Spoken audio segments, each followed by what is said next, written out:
Hello. So this video is a little date I took myself on to the Orchid Range at night at Duke Farms in Hillsborough, New Jersey.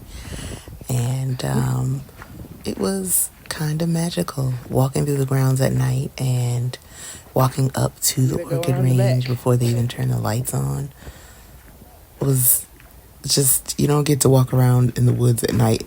So it was a really unique experience, and I've got pictures, some still photos of the orchids, and some also live video with the educator giving a lot of her knowledge. She's so knowledgeable. She's been with Duke Farms for, I think she said, a little over 3 years.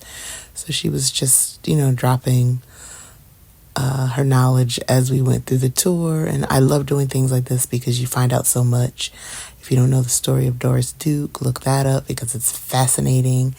And she donated this land, and it's pretty amazing. Yeah, these grounds used to be her home, inherited from her family. Again, you'll have to absolutely look it up and find out all the information, but I'll be quiet now.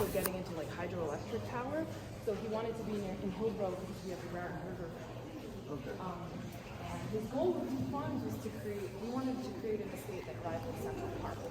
So that was his goal. And he terraformed a lot of the land here, actually. People say to make it look like his home, which is rolling hills in North Carolina, that he grew up with. So a lot of, actually, all of our lakes.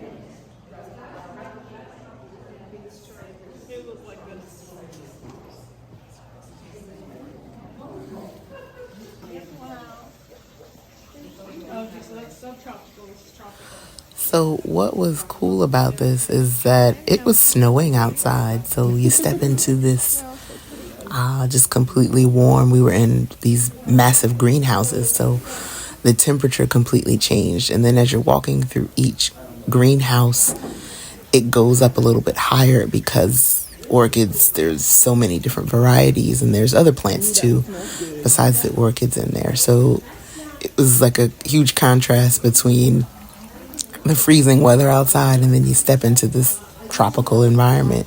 So again, it was a really unique experience, and I truly enjoyed it.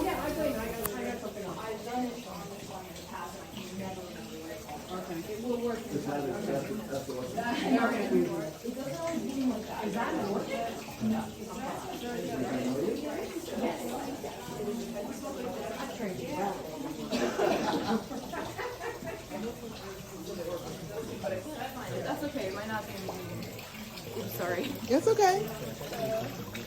6 complex that is kind of its own thing, right? Okay, so let's take a look first at the back 3. They're kind of in the background versus the foreground. And you should notice that, unless you're looking at a special one, and if you are, I want you to let me know, they're always at 12 o'clock, 5 o'clock, and 7 o'clock. Does everybody see that on the orchid they're looking at? See if you can see it. Even on this little one, you can see it. And we can, okay, so this one, let's take a look at this one right here. So, does this orchid, this like maroon one, does that remind anybody of anything?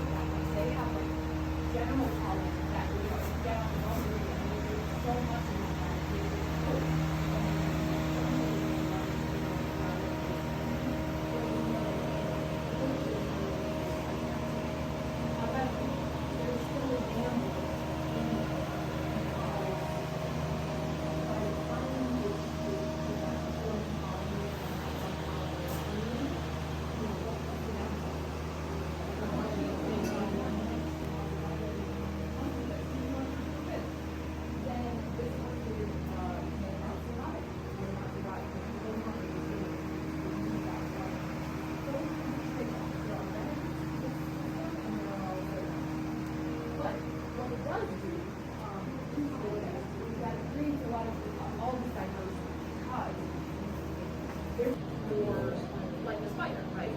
What does that encourage the wasps to do?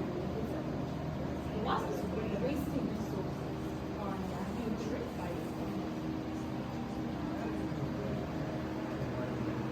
Yeah.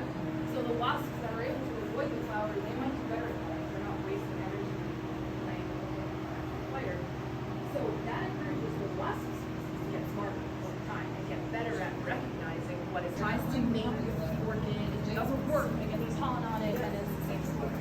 But just think about it, like each orchid in this greenhouse has one story that's tied up with whatever its pollinator is.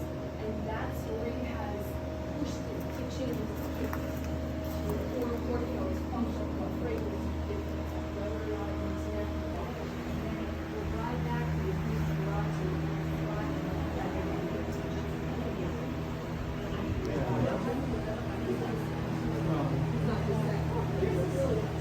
This is crazy.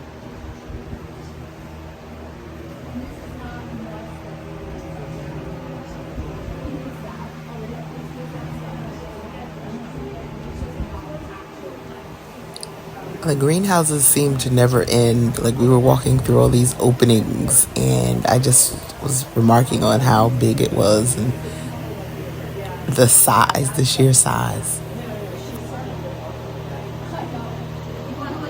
Now most of our vanilla production happens in Madagascar. Okay, this next clip. This is a the last thing I'll talk over about here 50-year-old before we leave vanilla is orchid. another This way is where in you which get orchids are kind of tricky. vanilla beans So from, pollinator- and the pollinator I relationship just is was in awe of how huge she was. Thanks for watching. Stay curious.